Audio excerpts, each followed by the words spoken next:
the moment you can like be still and sit with that silence, that's where brightness can come from, is by being still and like trying to work through those things that you've been repressing through like Western conventions.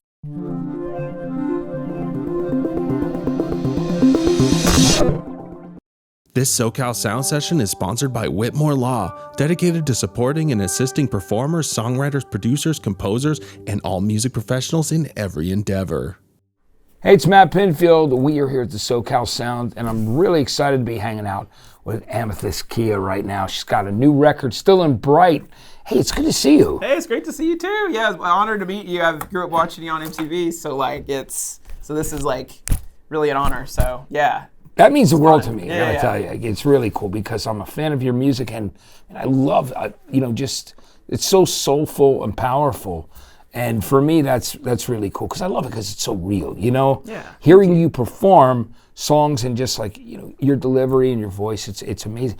I got to talk to you too about, so you grew up in Tennessee, right? I mean, I know that. Yeah, I'm in Northeast Tennessee. I live Yeah. in Johnson City, an hour and a half north of Dollywood, Yeah, Gatlinburg. yeah. So yeah, up there. That's cool. Though. You started, your dad was into music too, right? Like he was. Yeah. He for a while he like lead sang and played hand percussion in a band. And they played a lot around Johnson City, like, college parties. They would like go up to the ski resort in Beach Mountain and play places up there. So it was, and they did the top 40s of the time. So it was like, Allman Brothers, Earth, Wind and Fire, Carlos Santana, cool 70s people stuff. no one's ever heard of. you Yeah. know. He just obviously just loved music. He's a big audiophile. Like he had three-way. So pretty much every morning, like I would hear some of the best music coming through like three-way speakers, and Wow. like he had an integrated amplifier and all that stuff. And yeah, so he's just always been a big music guy. And so he's definitely been he's been so supportive of me over the years. He used to go out on the road with me and drive and sell merch, and so he's just been such a really supportive, just amazing person. How cool is that? So, I love the fact that he go out on the road with his daughter and just spend time. Like that's really cool. Yeah. And when I hear about that, I see these relationships with people in bands that I love that have had with their parents or a parent, who's been there, who just really cares, and it's just like you can't. Yeah. It's an amazing thing, Yeah, and I know with us also, like there was some moments in time where it was a little complex because my dad, he had dealt with substance abuse, and he had gotten clean and was like recognized that part of like the problems that I was having really stemmed from the decisions he made, and this was his opportunity to be like, okay, I gotta get clean because I need to support my daughter. She's got a shot, to like really make something of this really raw talent, and like, I have to be there for her. And so he really like dedicated his time. And so during the times where he was helping me, it was weird because it was like I still hadn't fully forgiven for what had happened, or for him having that issue. But even though I would still have these instances of like, kind of, being, I don't know, like I was kind of stuck in this mindset of like being like an angry teenager. Like my emotional maturity in my 20s was just kind of ended up matching, the age in which, my mom had committed suicide, because my parents both like, the family kind of broke down. I grew up in, suburbia and had all of the things that a kid could want, but, my parents, their relationship just, kind of started to fall apart. And the way my dad decided to cope was he used substances, unfortunately. And so, and he's such an amazing man, and just kind of to show like somebody that like is such a good person that always tries to do the right thing can still like, be susceptible. And also I didn't understand at the time like what addiction actually does to your brain. It really literally changes you. So for me, my story and the story of my dad, for me, I see him as a hero, because even though he fell, from grace, he still got up and still tried again. And that's one of the biggest things I've always learned from him, is that no matter how bad things might seem, like if you just hang on for the next day and just try again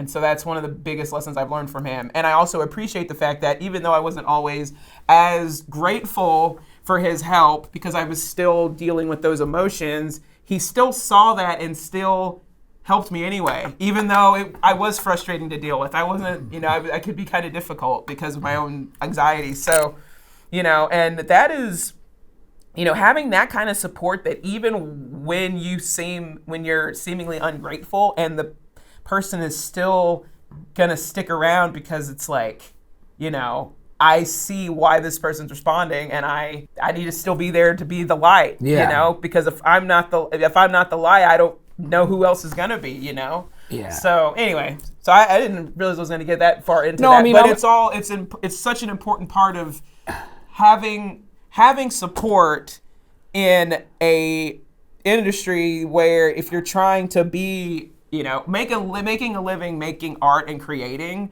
is something that people enjoy, but it has a tendency to be like really undervalued in so many ways. And so to have people in your corner that aren't just seeing dollar signs on you, but actually like see like who you are, the things that you're struggling with, and is there to be supportive and encouraging. And like that's, I think, the downfall of a lot of like artists, that like they have a bunch of yes people around them. They have, and so that's, to me, like having that support is just so important. And it's, again, I think that was such a huge part of, how I've been able to get to where I am today, is because I had at least that one person that believed in me. And also, the faculty and staff and the people at, East Tennessee State University, that's the school I went to. That's where I learned how to perform and, all of the things I needed the tools I needed to be a recording artist, a touring musician. So I just had that structural support and then that moral support from family that really made the difference. So I can't harp on that enough, how important that is. I think it's great, As a guy who's in recovery himself and has 2 daughters, so I understand the dynamic, you know what I mean? And, and it's definitely improved things, but, there's a lot of residual things because of the history. You know what I mean? That emotional baggage. You're like, I forgive you, but you still, the body hasn't quite let go of what happened. And so the subconscious has to catch up with, and that comes with, like, for me, like, meditation and like developing like a spiritual practice has been incredibly helpful to get through that. I think one thing that's super important for good human well-being is to have some sense of faith in something. That's how we thrive as humans. Like the narratives that we share that give us empowerment and hope and a sense of community, like that's such an important part of the fabric of the social of us as social animals. And when there's the lacking of faith, and it doesn't matter which faith, but having faith in something that's larger than yourself, understanding that, you're one part of like an entire, our relationship with the planet and the universe, it's symbiotic, It's like the idea of as above, so below. Like, it's not a wonder that, like the veins in our arms match like, veins in like leaves, and like we're all connected. And so like I've been reading a lot of Alan Watts, rereading some of his stuff. So like I'm like, and like revisiting the Tao Te Ching, and like Zen Buddhism practices. I've kind of come back to those things because when I stopped practicing those things and just kind of focused on, okay, I need to do this interview, I need to get this outfit, and everything became very external and I didn't check in with myself. So anyway, keeping that in perspective too, having a sense of faith in something that encourages light and love and compassion, I think is super helpful. And you're never going to be perfect, right? I mean, you're still work in progress, always. Just the other day, like without thinking, I threw a bird at somebody that totally cut me off in traffic. And was that the greatest idea? Absolutely not, because that person can pull a gun on me. But like, we're not always perfect, but it's a matter of like seeing that you've done something that's stupid and being like, okay, I gotta check myself, so it's just about holding yourself accountable and just trying to be as aware as you can, so, I think it's a great philosophy. It's very important too. And I just because I mean that's the one thing about being positive and shining a light and just bringing, because there's enough negativity out there, and It's Yeah. also a way to keep yourself in check, right? Because, if you believe there's something bigger than yourself, whatever that is, whatever. Yeah, exactly. Yeah.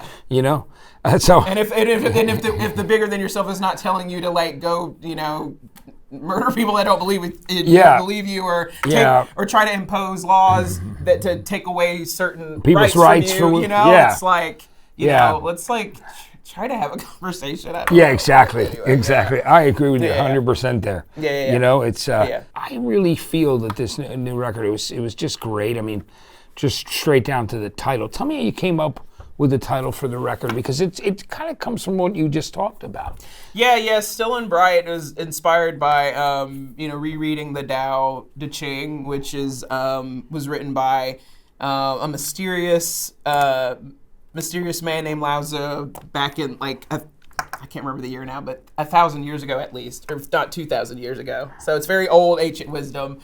But essentially the idea is that, and I feel like Alan Watts does a great job of explaining Eastern religion to a Western brain, because it's hard to wrap your head around. This idea that like, in the Western world, we are taught to like cultivate our ego, and how we're going to present to the world, and how we're going to, fit in society, what our role is in society.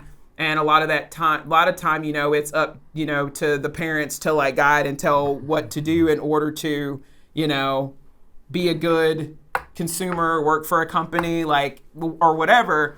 And it's the problem is if all of your decisions come from this external thing, and Alan Watts makes a really interesting point that like, we live in a, in a whatever, like in a republic. I know a lot of people, we call it we kind of use republic and democracy interchangeably, but the idea is that we're talking about like, democratic principles, or at least like the idea of like we all have a chance to like have our voice heard and all of these things, but then the religion that's used to try to also that you also have to live with is one that's like hierarchical, like there's God, and then there's all of these different levels, and so you kind of have like a monarchical God, but then you're supposed to be living in this like free society, and making those two things make sense is kind of hard, which is I think why there's a lot of cognitive dissonance. So the thing about like Taoism is that, or like looking at, non-duality,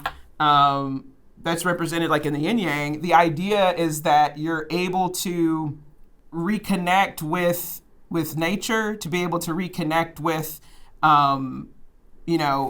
who you are outside of all of the titles that you are told that you have to like choose from, and like the kind of car you're supposed to buy and the kind of house you're supposed to be in. So it's like this breaking away of like acquiring materials to then say, this is my life, this is who I am. I mean, and I think of like Fight Club, the guy who's like, ooh, I'm getting my IKEA furniture today. Like, heck, his whole life is about what's the next thing I can buy, And I think with ideas like, with the ideas that are presented in Taoism, it allows for people to like be in the present and to realize that there's only now, and that, when we drag the past with us, like if we drag the past with us, if we think too much or worry too much about the future, then like we spend our whole life kind of in limbo. And then while we're doing that, we're, stuffing our faces with food or doom scrolling or whatever. And, while playing food and entertainment is fun, when we start to use that for an escape, when it's like all we have is like, okay, we go to the job we don't like, and then we have to, numb ourselves with all these other things. And it's like, at what point are you taking time to have a still moment where you're looking within? And it's scary the longer you repress those things, when it is time to sit down and be still, my whole thing was like, I wanted to be able to sit alone with my thoughts and not spiral. That's been my whole goal, and a lot of us do that. And so the moment you can like be still and sit with that silence, that's where brightness can come from, is by being still and like trying to work through those things that you've been repressing through like Western conventions. So, wow, that's okay. It's funny because I wasn't sure if I was gonna like explain this and even make sense, but I feel like, was that a decent explanation of what I was trying to get at? I think. Yeah, it was. Yeah, it okay. absolutely was. All right. You know, I've got to talk about the songs on the album too, and the friends that you work with on the record, like you know, Play God and Destroy the World from the first song. Tell me about this from Kentucky, S.G. Goodman, who you ended up working with on that song. Yeah, well, you know, she's you know, we were trying to get together to do co-writes for the record, but we couldn't quite make the timing work. But thought the next best thing would be, you know, to have her maybe come sing on one of the songs, and I felt like this song in particular would be really fun to have her sing on. Yeah, she came over to Butch's studio. We had already like put down all the rhythm tracks and everything. All we really needed now was just her vocal. So she like, you know, drove over from Kentucky and came by the studio and hung out for a little bit, and then, you know, laid down the vocals. And yeah, it was awesome. You know, she just did a killer job, and just like really like sweet down to earth person. And it was cool. It was my first time like meeting her in person. So it had only been through like text message and emails and whatnot. So yeah, but it was incredible. She just did a killer job, and yeah, it's cool. Yeah, you worked on the last record. You worked with Tony Berg, and now, of course, on this record, our mutual friend who I love, Butch Walker, just a great producer, great songwriter, great human being. Mm-hmm. You know, he's in his own level of songwriting, but just and of course all the people he's worked with. But you guys really hit it off. And ended up having him produce the whole record. Yeah. Let's talk about the song that you guys did together, Silken Petals. Can you talk to me about that song in particular? Yeah, Silken Petals. So it's inspired by a story. It was like a Mike Flanagan show called The Haunting of Bly Manor. And it's the story of the lady in the lake. She was at one point the lady of the manor, but she now lives in the lake, and she's a ghost and haunts, you know, and basically like haunts the property. And the story is that she falls ill, and her sister, and she falls ill and passes away, but she wants to leave this chest of silken petals to her daughter so she could be the next lady of the manor. Well, after she passed, the issue was that there wasn't enough money to keep the manor going. So the sister was like, well, we should just sell this chest of like treasure, essentially, so we can, like, you know, get out of here. And the husband agreed, and she goes to open the chest, and the hands of the woman come out, and she basically like strangles her sister to death. And then the husband finds the sister, and he's like, this box is cursed. So he throws it in the lake, and him and his daughter leave never to return. And, you know, in this act of betrayal, she can't find peace in the afterlife. So every night she wanders the property, walks through the house looking for her daughter. And unfortunately, many other families had moved into the house over many decades, and you know, a lot of them met their demise, because if you were in her path, she would just immediately, like, she would strangle you. And so what ended up happening is the babysitter, I can't remember the characters' names right now, but the main character, the babysitter, she ends up absorbing the ghost to kind of making her think, because she at this point her memory's faded, she's blind, she doesn't even know why she's even doing what she's doing. So she thinks that the babysitter is her daughter. So the babysitter absorbs the ghost into her, and then she and the gardener escape and then have a whole life together. But as years go by, the ghost slowly starts taking over her body. And at one night, she's laying next to her partner, and she almost kills her, because at this point, the ghost is fully about to take over. So she leaves in the middle of the night and goes back to the manor and drowns herself in the lake to protect the one that she loves. And at the end, the partner that was left behind, she like sits in a chair and has the door open, and you see like a hand go on her shoulder. So it's like, the idea is, insinuates that she comes to visit her every night.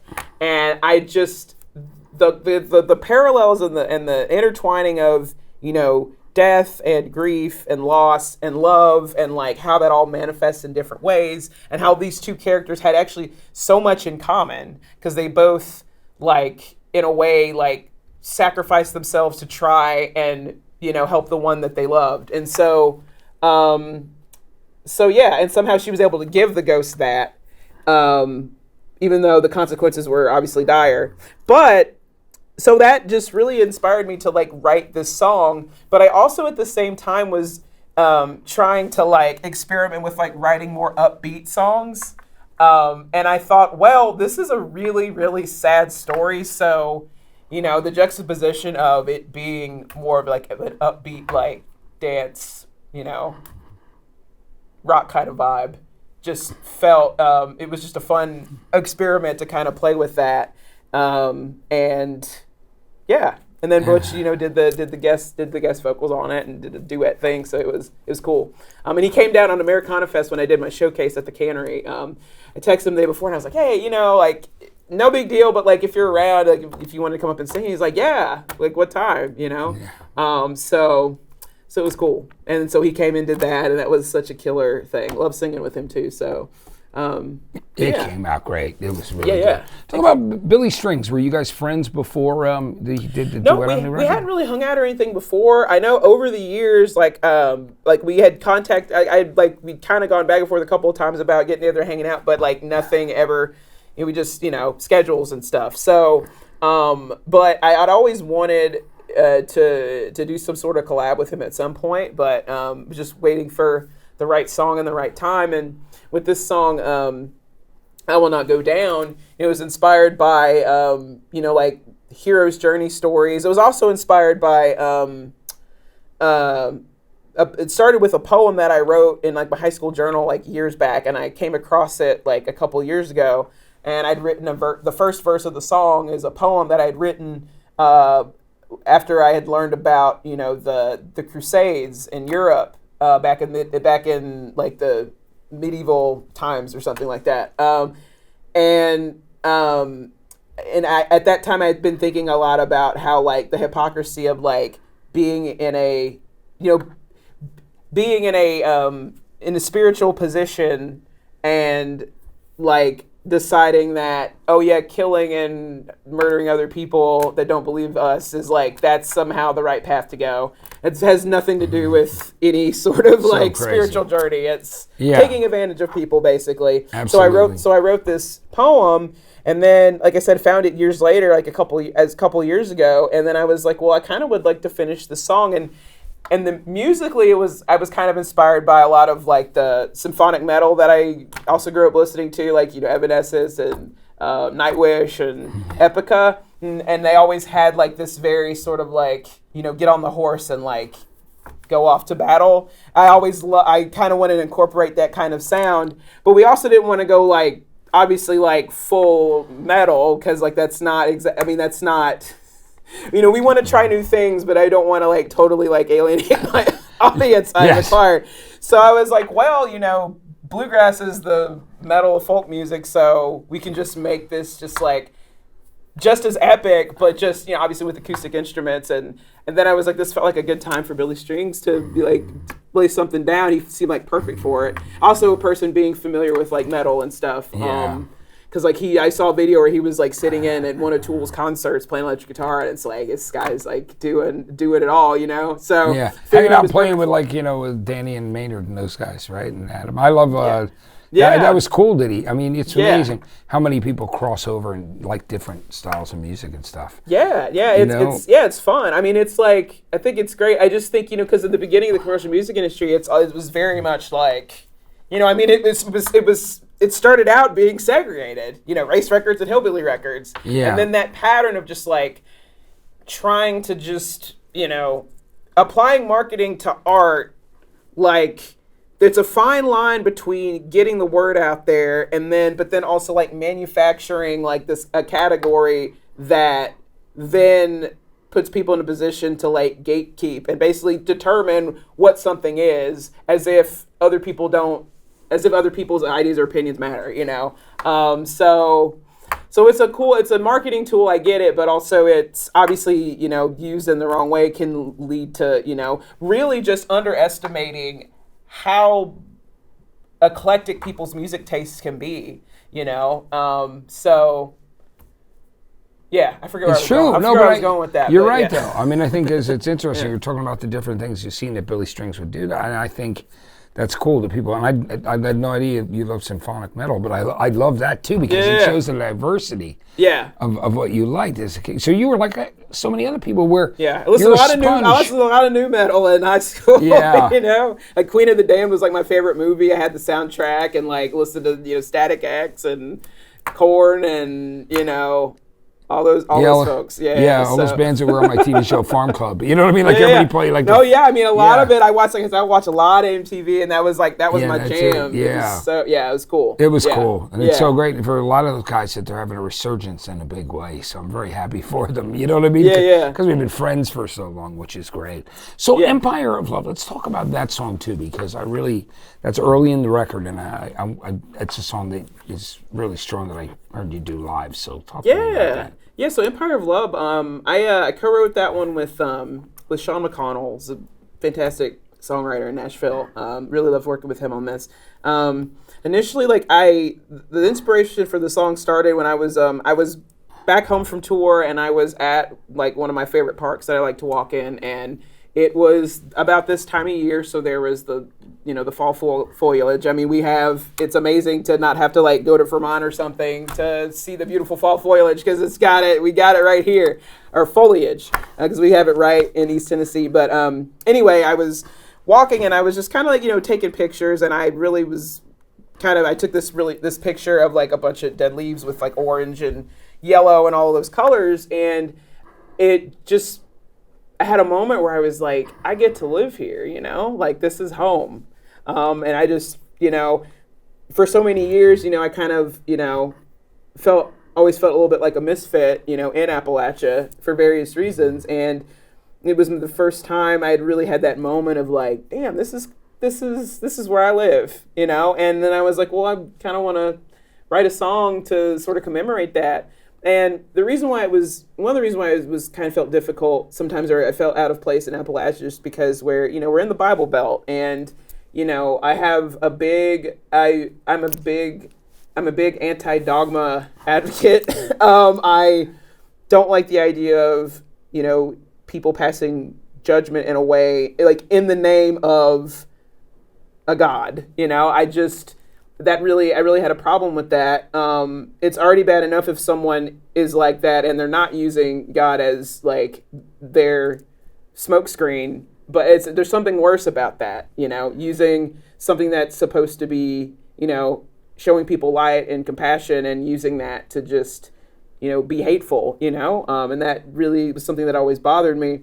So, but as I got older and I traveled and played shows and went to different places, it all just kind of dawned on me that I live in a community where I can be myself. I can have, be in a same-sex relationship. I can have a sense of community and like-mindedness with people and still live in Appalachia. And so it's this idea that we should be able to live in the places that we shouldn't have to escape where we live in order to be ourselves. And so the song's a celebration of being able to find myself and my sense of self, and kind of I guess reclaiming the place, not as I'm an outsider, but I'm just as a part of this as anybody else that lives here. So yeah. Yeah, I think it's great. I think it's very cool that it has that subject matter, because it's important. Yeah, because it's a shame when people have had to leave and escape places because they're not.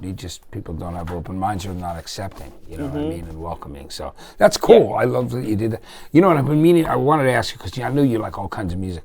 I love when you covered "Love Will Tear Us Apart." Can we talk about the Joy Division, because that was super cool. I wanted. For me, it was just important to find out how much you love that song, or the reason behind it. Yeah, well, I listened to a lot of stuff in high school, but one of the things I never actually got around to listening to Joy Division as much, just because sometimes I would get locked in on a few artists and just obsess about them. I was recording a live performance in conjunction with Gibson Guitars and Rolling Stone to perform a song on the 500 greatest songs of all time list that they updated.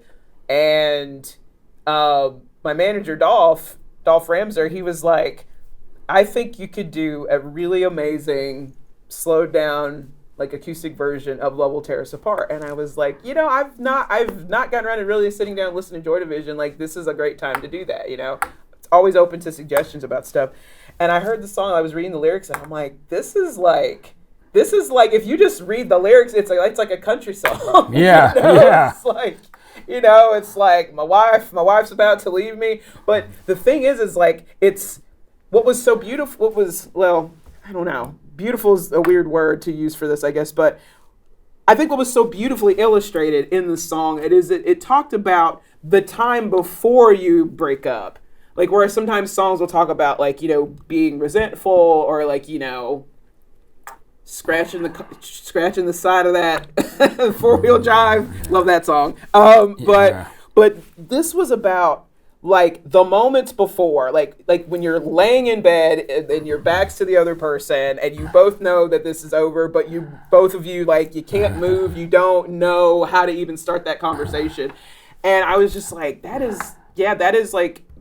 such a painful part for both parties, Yes. And it really kind of showed, like, this isn't, I love that it wasn't like, it was like, oh, well, you did me wrong. And like, it was very much like, hey, we're both at the end of our ropes, and, sometimes things just don't work. It's not always like it's your fault or it's my fault. Like, sometimes it's just, hey, it's not working. And that can almost be almost as painful, because at least if someone's like actually like harming you, or it's at least there's like, at least it can be a thing of a very obvious reason of like, hey, this person's being awful. But if the person's like actually maybe not awful, it's just things aren't working, like it's almost worse in a way. So, and making that into like this like killer post-punk like kind of dance song, which I think now that I'm talking about this, I think that might have also been probably inspired the Silken Petals, like the way that I approach that, because you have this like upbeat thing and you listen to the lyrics like, oh my God, this is such a sad story. Yeah. Not all stories have happy endings necessarily, So anyway, I just fell in love with the story of the song, and then ended up recording that live cover. And actually that live performance that I did for that particular project, like that's like the recording that we used on that EP. So anyway. Yeah. I think it's cool. And you also liked it when you did the updated version of Natural Blues with Moby too, which I thought was very cool. Tell me how that came about. Yeah, well, several years ago, I recorded the song under the original like Smithsonian Folkways title, "Trouble So Hard." Yeah. I learned that song on my own to perform at my solo shows when I was playing like solo around the region. And I did I came up with this like fingerstyle guitar arrangement to go under it. And then I like recorded it in like 2015 with a backing band I played with back home. And he apparently heard that recording. And it had been years since I'd put it out. So like, you never know when someone's going to hear something. But he had reached out and he was like, hey, I'm doing this, this Reprise album. Would love to have your vocals on it. And I was like, wow, this is crazy. So I came in, it was like, early 2020, like January 2020, because this was like, I actually was coming in, to attend the Grammys. And so there was a couple of days where I just stayed at his guest house, and we went in the studio. We weren't in the studio for like, literally, I did like 3 vocal takes, and he's like, all right, we got it. Like he was just very like, let's do it. Which I think is really fascinating. It's almost like allowing spontaneity to happen. Yeah. Kind of going back to like, living in the present. So I really like appreciated like, that, I don't know, his approach was really, really fascinating. Like not overthinking too much. So yeah, and then I think later on, a couple years later, I came back to LA and we shot like these European TV show videos for that song with Gregory Porter. So I got just kind of chance to meet Gregory Porter in person, and then we filmed that. I forget, there was like this, it's like this like hippie ranch up in the hills. I can't remember which part of LA it was, or how many of those things exist up in the hills. So I might not be narrowing anything down, but it was one of those kind of spots, and it was cool. So, but yeah, he was awesome to work with. It was cool. Yeah, that was amazing. That's so great. We talked about the Lomax archives, and like he was, it was cool to hear him. It's amazing. He's really he's just such a smart guy. Yeah, we met the first time because he took a train down to the club I was DJing at because a friend told him, hey, you know what? This guy's really cool. That if you want to do something there, but we had no PA because he wanted to start playing. It was before his first single, "Go," and drop a beat, like the early stuff. Yeah. Somebody came and hung out for the night, which was so cool. So it's like before he got on a train back to New York. Yeah, and it's a long story, but I always loved that, and I'm so glad when you did that. And one of the last questions I want to ask you too about the record with Avi Kaplan from Pentatonics, which is really cool that you would do the song together. Tell me about how that came about. What's funny is like I learned about Avi Kaplan through his solo record "Floating on a Dream," produced by Shooter Jennings. That's how I learned about him. I didn't even know about the Pentatonics thing, but then I realized, well, that makes complete sense because I was completely wowed by his vocal range as clearly as a bass vocalist, and his range, his falsetto, like the lows that he can get, just like was just so awesome and really inspiring as a vocalist to hear that breadth of and it kind of also encouraged me to like explore my lower register. I actually ended up starting after years of being told I should do this and not doing it. I started like doing vocal exercises to like kind of expand my range and stuff, and so it was like, and hearing that record was just sort of like, okay, this is really cool. And then it made me start thinking about like, well, what else could I do with my voice, So it was a very inspiring record, and loved the production, how it was done. Shooter does a great job. Shooter's cool. He's got that studio now where over near where they did Pet Sounds and all that. Oh yeah. Wrecking Crew stuff, which is cool, Yeah. Yeah, it's awesome. Yeah, so like so then I shot him a message, and I'm like, oh my God. And so that's when I learned he was like, oh, he's in the Pentatonics, and I'm like, oh man, he might be too busy to even like want to bother talking to me. I don't know. But I sent the message, and I don't normally like send stuff out because I've always, I don't know, just a mental hang up in my head. But I went for it, and he like responded the same day. And he was like, thanks so much for messaging. He's like, I'm really bad at like not reaching out to people too. I feel like we should do that more often, And so it was cool. We had like that moment of like, I'm not the only one that like, overthinks reaching out to people.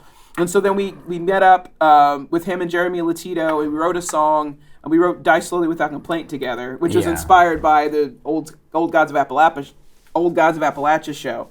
So we did that. And then I was like, I'd love to have his vocals on, Gods Under the Mountain, having that low bass vocal. And then also there was another track that we did that didn't make the record because it was so different. It was called Galaxy Brain, and musically I was inspired by like classical ragas and also meditation music. Yeah. So I like play in like Daggad, and like it's very much like. It's like a cheap imitation of a raga with like kind of sounding a little bit like Jeff Buckley, So it's like off-brand raga Daggad with like, and like almost like in a very Jeff Buckley-esque kind of build-up kind of thing. And he like did vocals for that. So he did like some crazy like Inuit. He did some sort of like Inuit vocal thing. I forget what he said. It was from like it was a certain style of folk singing that was like crazy. We're gonna release that at some point because it's I really want people to hear it. But it was so different. It was like its own standalone track. So hopefully we'll have that out at some point in the future. But anyway, it was so cool to work with him and like sing with him. That was the other thing, was like be able to sing, and it was super dope. But he's a super nice guy too. So. Yeah, it's fun. That's great. I mean, so, I just want to say it was so great to have you come in, and thanks for performing, hanging out with us. Hopefully you got all your questions in. I tend to get on a roll talking about stuff, so I hope you got all your questions in. No, I appreciate it. I really enjoyed hanging out with you today. Yeah, it was a total hang. Yeah, it was totally cool. Was, I love that. Yeah. So thanks so much for coming by the SoCal Sound and hanging out with me. And I look forward to seeing you on the road. Yeah. It was great. You got it. Thanks. So it's Amethyst Kia right here on the SoCal Sound. I'm Matt Pinfield. Thanks for watching and listening. I wanna go.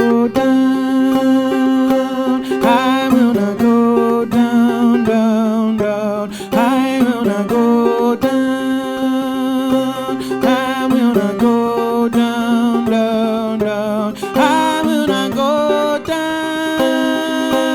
I will not go down, down, down. I will not go down. I will not go down, down, down, down. A bread covered in blood to ease my soul. Bread covered in blood to bring me gold. I came to fight for my kingdom. It cost too much blood for God to come. Is someone coming? Is anyone coming? No one's coming at all. I'm the witch inside this fear. Every spell's been broken here. If I'm left to be all alone, I kill the beast out on my own. I will not go down. I will not go down, down, down. I will not go down. I will not go down, down, down, down. I'm the only one to ease my soul. I'm the only one who's in control. All this time I've served, but now I see the only one I never served was me. Is someone coming? Is anyone coming? No one's coming at all. I'm the witch inside this fear. Every spell's been broken here. If I'm left to be all alone, I'll kill the beast out on my own. I will not go down. I will not go down, down, down. I will not go down. I will not go down, down, down. I will not go down. I will not go down, down, down. I will not go down. I will not go down, down, down, down.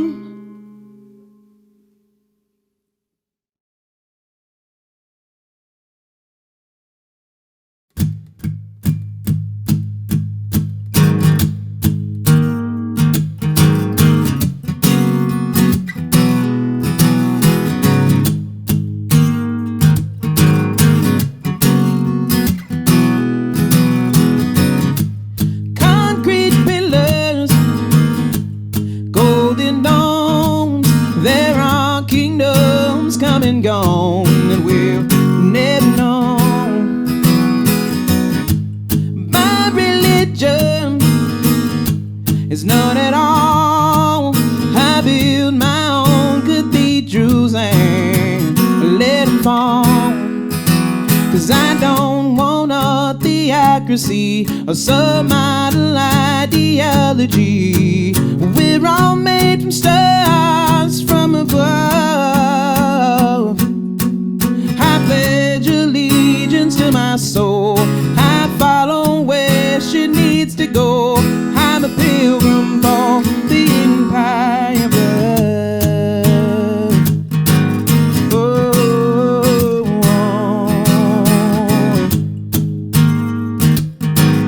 oh, oh. Johnson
some stars from above.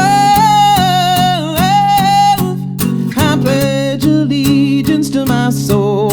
I follow where she needs to go. I'm a pilgrim for the empire of. I'm a pilgrim for the empire of. I'm a pilgrim for the empire of.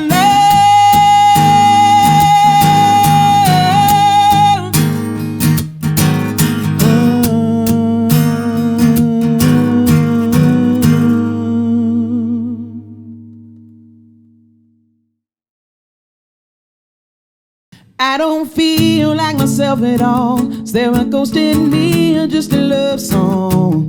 Waiting for you every single day. The door is open if you come home. I don't feel like myself at all. Is there a ghost in me or just a love song? Waiting for you every single day. The door is open if you come home. Quiet rage lingers on. A chest of silk and petals sinks into the floor. The promise of the gift was broken. Now everyone who crossed her path, their necks were snapped in half. Just like promises on. Just like promises on. I don't feel like myself at all. Is there a ghost in me or just a love song? Waiting for you every single day. The door is open if you come home. I don't feel like myself at all. Is there a ghost in me or just a love song? Waiting for you every single day. The door is open if you come home. Waters rush to fill the void, a vicious cycle that she never can ignore. A faded face and failing memory. Her body's numb, her mind is buried in pain from life before. Betrayed and left behind. Betrayed and left behind. I don't feel like myself at all. Is there a ghost in me or just a love song? Waiting for you every single day. The door is open if you come home. I don't feel like myself at all. Is there a ghost in me or just a love song? Waiting for you every single day. The door is open if you come home.